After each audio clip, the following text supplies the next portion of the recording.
Welcome to Wisdom for the Present, where we take ancient truth and bring it into clear, modern understanding. This episode uses AI-generated narration based on human-researched and written material. It's great to be here. So imagine discovering that the unwavering certainty you feel about your strongest political opinion, or maybe your approach to your career. Yeah. Or even just a lingering conflict in your personal life. Imagine finding out that this certainty isn't a sign of intelligence. Right. But that it's literally diagnosed as a disease of the mind. The literal disease. Today, we are tearing into the final 11 chapters of the Tao Te Ching. We're looking at chapters 71 through 81. The very end of it. Exactly.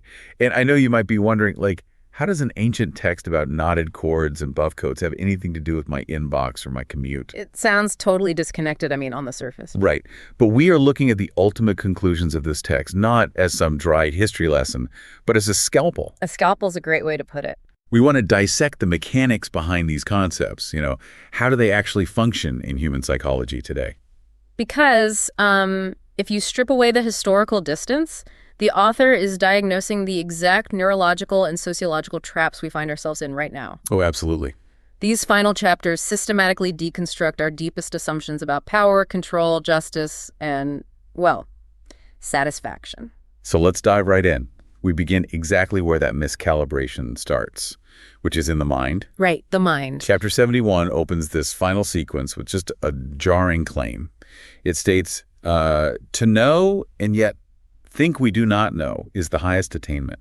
Yeah. Not to know and yet think we do know is a disease. It's an incredible statement. Calling the illusion of certainty a disease, that's an incredibly aggressive posture for a philosophical text, isn't it? It really is. It frames epistemic arrogance not just as a character flaw, but as a pathology. A pathology, like an actual illness. Yeah, and it's a pathology because of what certainty does to the mechanics of the brain. Okay, unpack that a little bit. Well, when we experience absolute certainty, cognitive closure occurs. The brain, which is, a highly energy-intensive organ, loves certainty. Because it's lazy. Essentially, yes. It allows the brain to stop processing new information and just conserve energy. We get a literal dopamine hit when we feel we've solved a problem or categorized an issue. So it feels good to be certain. It feels great. The problem is, reality is a dynamic, constantly shifting system. Right. If your mental model calcifies into absolute certainty, you become completely disconnected from the reality of the present moment.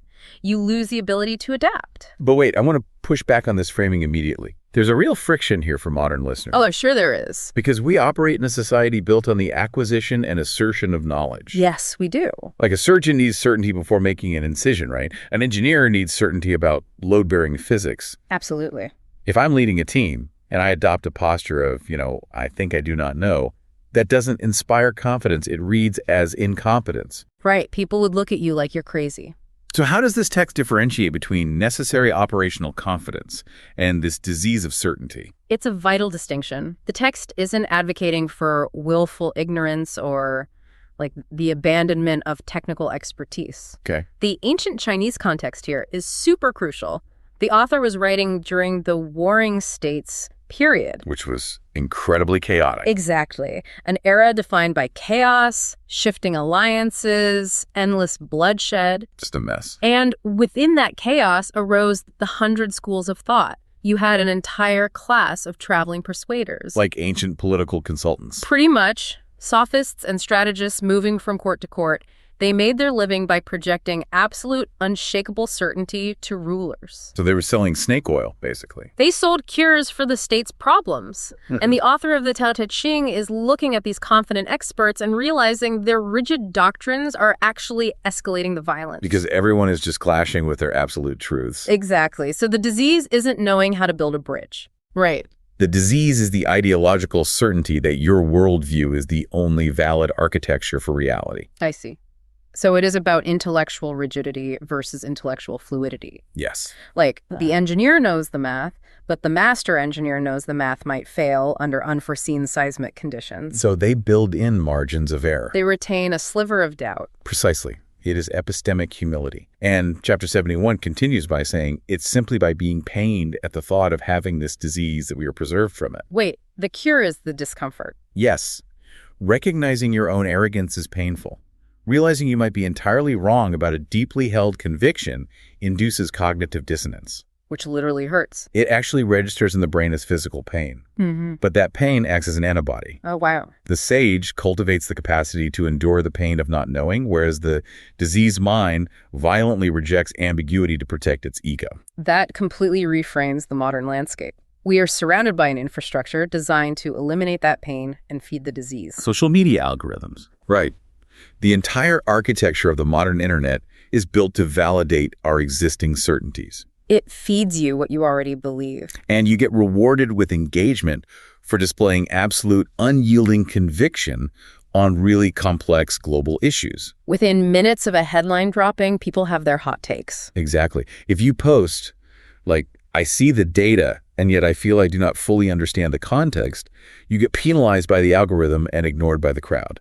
Nobody retweets nuance. No. Which is why adopting the posture of Chapter 71 today is fundamentally countercultural. It requires you to intentionally starve your ego of that cheap validation that comes from being right. So let's turn this into an active experiment for anyone listening. I love this. We want you to test this pathology in real time. Identify a specific domain in your life right now where your mental model has calcified. Like a lingering argument with a partner. Yeah, or a political stance you aggressively defend. Or a strategy at work where you are absolutely certain the opposing faction is wrong. We all have one of those. For the next 24 hours, enforce a cognitive pause. Adopt the internal framework of, I possess this information, and yet I think I do not fully know the reality of this situation. You don't have to surrender your values. No, but you must loosen the grip of your certainty. Just observe what happens to the friction in those interactions when you stop defending a perimeter and start observing the terrain. And that mental loosening is the prerequisite for everything that follows. Right. Because if intellectual certainty calcifies the brain, it inevitably calcifies how we physically and socially interact with the world. It bleeds over into our bodies and actions. It does. That mental stiffness literally manifests as physical and behavioral death, which is the exact mechanism Chapter 76 explores. This is where the text moves from epistemology to the physics of survival. Yeah, the imagery is amazing. The imagery in Chapter 76 and 78 is so visceral. It argues that softness and weakness are the traits of life, while firmness and strength are the traits of death. It points out that a living plant is supple and bends, but a dead plant is dry, brittle, and snaps. A newborn is soft, while a corpse is stiff. And water, the softest substance, conquers the hardest rock. It's just an explicit inversion of our traditional hierarchy of power. It is entirely counterintuitive because we conflate rigidity with resilience. We do. We look at a rock in a stream. And the rock appears permanent, dominant, strong. While the water appears transient, yielding, weak. But the author is looking at the element of time. Over a sufficient time horizon, fluid dynamics will always conquer rigid structures. Always. The water finds the microfissures in the rock, it freezes, it expands, and it shatters the granite. So softness has a persistence that rigidity lacks. Right. Rigidity requires immense energy to maintain its form against external forces. When a rigid object encounters a force greater than its tensile strength, it suffers catastrophic failure. It just breaks. It shatters, but softness absorbs, redistributes, and flows around the force. I am immediately applying this to structural engineering. Oh, perfect analogy. If you look at a super tall skyscraper, like the Burj Khalifa or Taipei 101, yeah, they're massive. they look like monuments to unyielding strength. But if you built a 2,000-foot tower to be perfectly rigid, it would be incredibly dangerous. The wind shear would snap it right in half. Exactly. So engineers install tuned mass dampers, and they build flexibility into the skeleton. The building literally has to yield to the wind to survive it. If it fights the wind with pure rigidity, it faces catastrophic failure. That is the exact physical mechanism the text is describing. But now, try translating that structural engineering principle to human behavior. Oh, man, that's where we struggle. Why do we resist this so fiercely? Our corporate cultures, our political arenas, our definitions of leadership are predicated on the rock, not the water. Totally. We are taught to stand our ground. To never yield. To meet force with force. Because yielding is socially coded as submission or vulnerability. Exactly. Right, like in a high-stakes corporate environment, if a rival executive comes at you aggressively in a meeting. The instinct is to brace yourself. Yeah, because if you yield, if you act soft, you get crushed. You lose the account, you lose the respect of the room, you become a doormat. Right. So how does the text reconcile the physics of water with a ruthless modern environment. The author actually anticipates that exact resistance. In Chapter 78, the text notes, everyone in the world knows that the soft overcomes the hard. But no one is able to carry it out in practice. Exactly. It's incredibly difficult to practice because it requires a complete suspension of the ego's immediate survival instinct. Okay, so let's look at the actual mechanics of a confrontation. When someone attacks you verbally or emotionally, they are exerting force. Right. If you meet that with equal, rigid force, if you raise your voice, dig in your heels, and fight back, you create a high-impact collision. And both structures take damage. You essentially just have two brittle objects smashing against each other until one fractures. Man, I've been in so many meetings like that. Just two brittle egos smashing. Right. Well, what happens if you act like water? When the aggressive force hits you, you don't offer a hard surface to strike. You absorb the kinetic energy. Yes. From a neurobiological perspective, when someone is highly elevated and aggressive, their sympathetic nervous system is in overdrive. They're in fight or flight. And if you mirror that aggression, you validate their threat response. But if you yield... By doing what? Like lowering your tone? Lowering your tone, pausing, or asking a sincere, clarifying question instead of offering a defensive counterattack. By doing that, you deny their nervous system the friction it expects. You engage their mirror neurons with a parasympathetic, calm state. So you don't surrender your objective. No, you simply flow around their aggression. You erode their hostility through persistent, non-combative presence. It's literally martial arts. It's using the opponent's momentum against them rather than blocking it. Exactly. So the experiment here for the listener is to test the tensile strength of softness. Take a conflict where your instinct is to brace for impact and push back hard. It could be an unreasonable client or a tense family dynamic. We all have them. Instead of meeting force with force, engineer a flexible response. Drop the volume, acknowledge their force without resisting it, and adapt around the obstacle. Notice how much faster the conflict de-escalates when you refuse to provide a rigid wall for them to punch. It requires immense internal security to do this, though. Oh, completely. You have to be so confident in your foundation that you don't need to perform strength by being rigid. But let's scale this up, because individual rigidity eventually organizes itself into societal rigidity. Yes, it scales. If the natural law, what the text calls the way of heaven, operates on this principle of softness and flow and equilibrium, right, how did we end up with human systems that are so relentlessly stressful and prone to collapse? It's a great question. Chapters 73, 75, and 77 pivot from the individual ego to the structural ego. And this is where the text offers a devastating critique of human organization. Chapter 77 contrasts the way of heaven with the way of man. It uses the metaphor of bending a bow. Okay. When you string a traditional bow, you pull down the top and pull up the bottom. The text says the natural law diminishes what is superabundant and supplements what is deficient. It constantly seeks equilibrium. Much like thermodynamics, where heat moves to colder areas to balance the system. Makes sense. But human systems do the exact reverse. The text states the way of man takes from those who are deficient to add to those who already possess superabundance. Which is a description of systemic extraction. And the historical context here is grim, isn't it? Very grim. The author wasn't just writing theoretical sociology. This was a response to literal starvation. Yes, it was an agrarian crisis, fueled by elite ambition.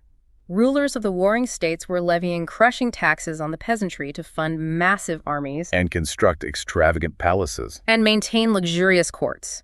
The text explicitly points to this in Chapter 75. It says, the people suffer from famine because of the multitude of taxes consumed by their superiors. It also notes that the people are difficult to govern because of the excessive agency of their superiors. The excessive agency. That is a diagnosis of micromanagement and over-intervention. Exactly. When leadership extracts more resources than the system can regenerate, and when it intervenes too heavily in the natural flow of life, the base of the system collapses. And look, we have to look at the mechanics of this without getting bogged down in modern partisan politics. Absolutely. Just a quick note for you listening. We are not taking sides on modern tax policy or capitalism here. No, this transcends left versus right. It is a fundamental observation about the physics of human systems versus natural equilibrium. Right.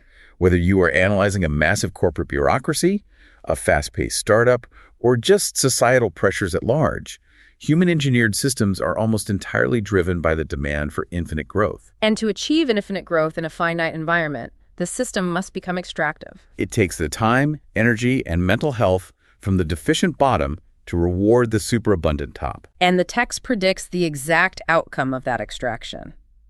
Chapter 75 says that under these conditions, the people make light of dying because of the greatness of their labors in seeking for the means of living. That phrase, make light of dying, is just chilling. It is. But it translates flawlessly into the modern workforce. How so? Well, when an employee is subjected to the excessive agency of their superiors, Constant surveillance, shifting metrics. impossible workloads, and their labor yields barely enough to survive while the top of the hierarchy accumulates superabundance, their psychological response is to detach. They check out. In a literal ancient survival context, it meant death.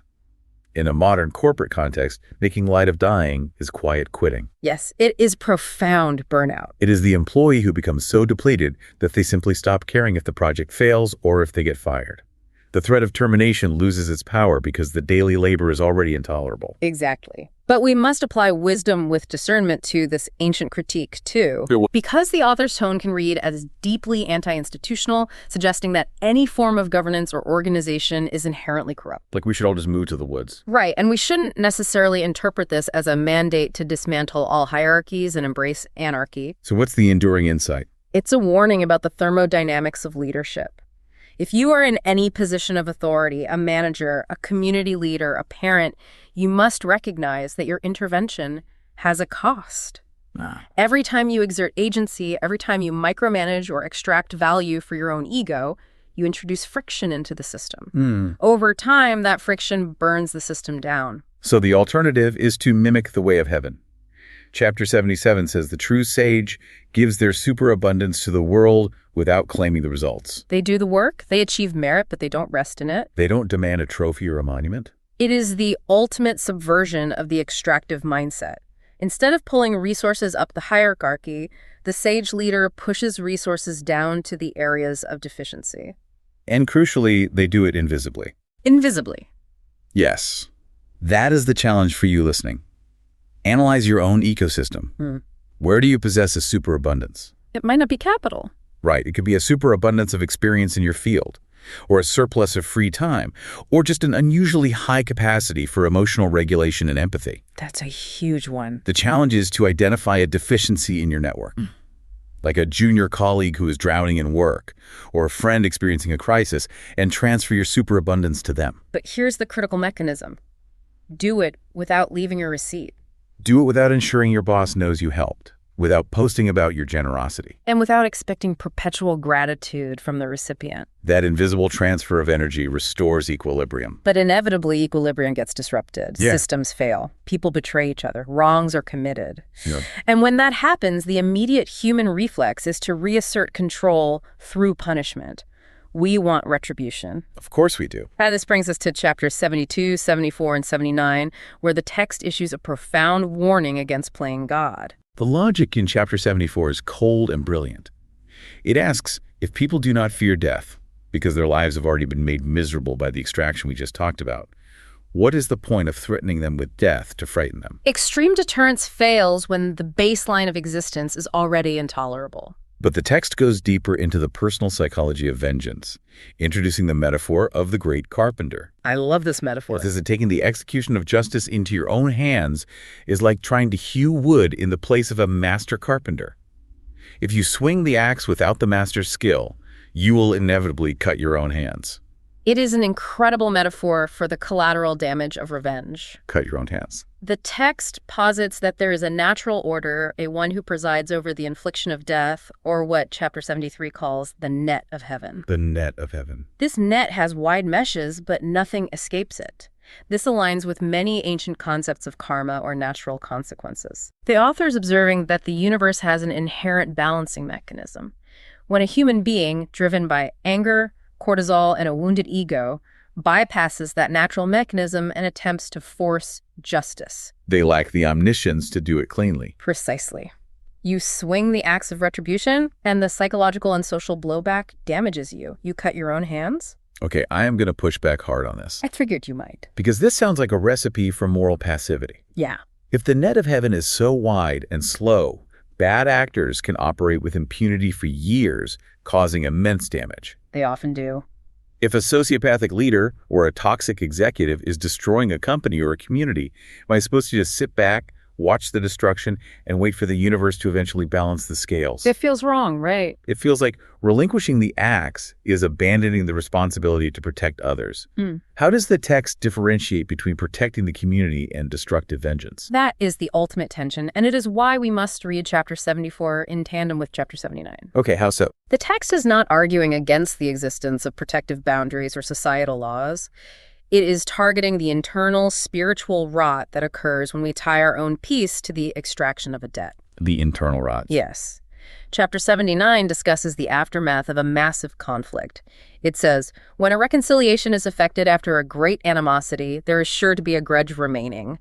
And how can this be beneficial? Because the author understands human psychology. Right. You might win the lawsuit, you might fire the toxic employee, you might end the abusive relationship, but the ledger in your mind remains open. The text mentions the sage keeping the left-hand portion of the record. What is the exact context of that? So, in ancient Chinese commerce, a contract or a record of a debt was written on a piece of bamboo or wood, which was then split down the middle. Like a literal receipt. Exactly.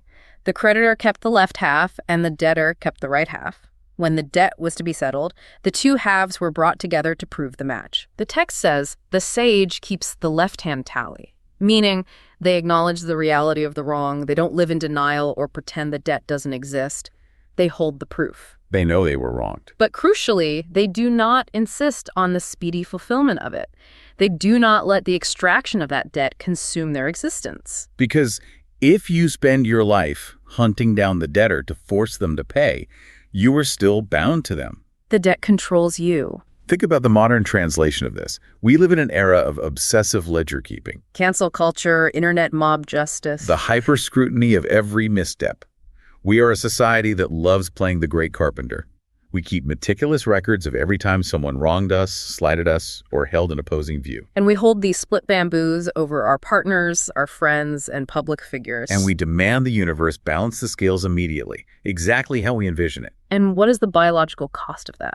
Holding a grudge is a state of chronic physiological arousal. It's exhausting. Your allostatic load, which is the wear and tear on your body from chronic stress, skyrockets. You are marinating your brain in cortisol. Wow. The person who wronged you might be entirely oblivious, just living their life, while you are literally cutting your own hands, degrading your own physical and mental health by sharpening the axe of resentment. So tearing up the receipt isn't about absolving the other person's guilt. It is an act of supreme, ruthless self-preservation. Yes, beautifully said. So this is the challenge for you listening. Identify a specific record of engagement you are currently holding. A betrayal, an insult. A stolen credit at work. You hold the left half of the tally. You are right and they are wrong. The experiment is to mentally snap your half of the bamboo. Love that. Not to invite that person back into your life to hurt you again. Boundaries are still necessary. Essential, yes. But to sever the energetic cord that ties your peace of mind to their punishment.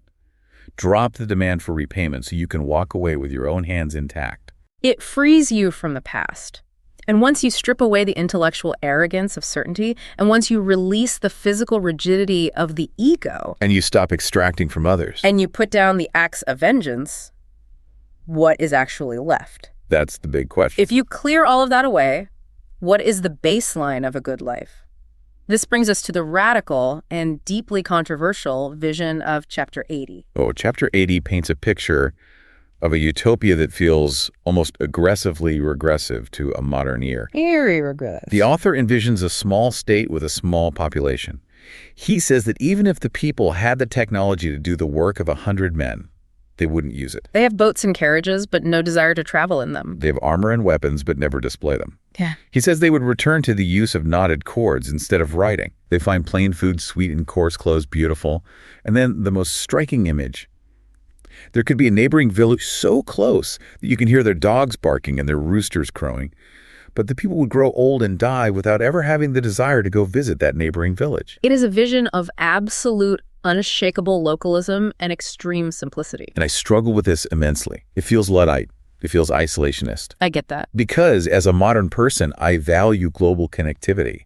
I value the expansion of knowledge through writing, not knotted cords. Sure. The desire to visit the neighboring village, the desire to explore, to innovate, to see what is over the horizon is the engine of human progress. Is the text seriously advocating that we shut down our borders, burn our technology, and isolate ourselves in echo chambers? How can this possibly be read as wisdom for a globally connected society? Well, if you read it literally as a political manifesto, it fails completely in the modern world. It totally fails. But this is where we must extract the psychological mechanism beneath the ancient metaphor. The author is not attacking technology or geography. What is he attacking? He is attacking the psychology of displacement. He is addressing the underlying mechanism of the hedonic treadmill and the illusion that satisfaction is geographic or external. Okay, go on. The neighboring village is a metaphor for the relentless human belief that the grass is greener, that real life, real joy, and real importance are happening somewhere else. So it is the ancient diagnosis of FOMO, the fear of missing out. Exactly, it's FOMO. When the text says they have boats and carriages but do not use them, it means they possess the capability to constantly seek external novelty, but they possess the internal sovereignty to resist it. The internal sovereignty. Think about our modern dopamine circuits. We are conditioned to believe that ordinary reality is insufficient. Always. We need a podcast in our ears while we walk. A screen in front of us while we eat. And a feed of exotic vacation photos to scroll through while we sit in our living rooms. Yes. Our attention is constantly displaced to the neighboring village of the internet. The result is that we are never actually present where our physical bodies are. We have abandoned our own village. Completely. The concept of returning to knotted cords instead of writing, it's not about illiteracy. No. It is about a mind unburdened by the endless, complex, neurotic mental chatter that pulls us out of the present moment. It is about attentional sovereignty. If you can hear the dogs barking in the next town over, and you feel a desperate, anxious need to pack your bags and go see what they are doing, you are a slave to external stimulation. The profound challenge of Chapter 80 is finding plain food sweet. Yes. Because of our overstimulated dopamine receptors, plain food tastes like ash to us. A quiet evening feels like boredom. A simple task feels like a waste of time. The sage is someone who has recalibrated their sensory and psychological baseline so that the ordinary, unadorned experience of existing is intensely rich and satisfying. That reframes the entire chapter from a regressive fantasy into a masterclass in mindfulness. It really is. So the application here is about reclaiming your attentional sovereignty from the constant pull of the neighboring village. Choose one completely mundane activity today. Like eating a basic meal. Or commuting to work or doing the dishes. Strip away every layer of external stimulation. No audio streaming, well, after you finish this deep dive, of course. Right, finish this first. No screens, no mental planning for tomorrow's meeting. Force your attention entirely onto the physical sensations of that moment. The texture of the food, the temperature of the water. Treat the mundane as if it were profoundly interesting. Test the hypothesis that you do not need an external input to find the present moment sufficient. It is a detox for the modern mind, and it serves as the perfect culmination of this journey. Because from chapters 71 to 81, the text is essentially a process of subtraction. It really is. We started by subtracting the disease of our intellectual certainty. Right. We subtracted the physical rigidity of our egos, choosing to yield like water instead of snapping like dead wood. We analyzed the thermodynamics of human systems and subtracted the extractive greed that causes burnout. We took the great carpenter's axe out of our hands and subtracted the internal rot of our grudges. And finally, we subtracted the neurotic need for constant external novelty, learning to find our own plain food sweet. It all distills into the ultimate paradox stated in Chapter 81. The sage does not accumulate for himself. The more that he expends for others, the more does he possess his own.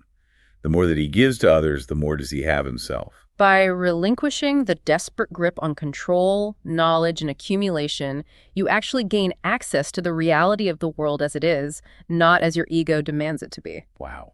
And I want to leave you with one final mechanical puzzle to consider. We spoke extensively about water, how it conquers rock through persistence and flexibility. Right. But water possesses another fundamental physical trait. Driven by gravity, water relentlessly seeks the lowest possible point. Yeah. It flows downward into the cracks, the valleys, the dark places that human beings naturally try to avoid or engineer their way out of. We spend our lives trying to climb to the high ground. Exactly. But the power of water is accumulated at the bottom. So consider your own psychological landscape. What is the lowest point in your life right now? What is the reality, the failure, or the difficult truth that you have been rigidly fighting against and trying to climb away from? What immense quiet power might you uncover if, instead of exhausting your energy resisting it, you allowed yourself to yield and flow into it like water? That is something to truly sit with. That's the heart of this section. This is Wisdom for the Present, where understanding leads to clarity, and clarity shapes how we see and live. We'll see you in the next episode.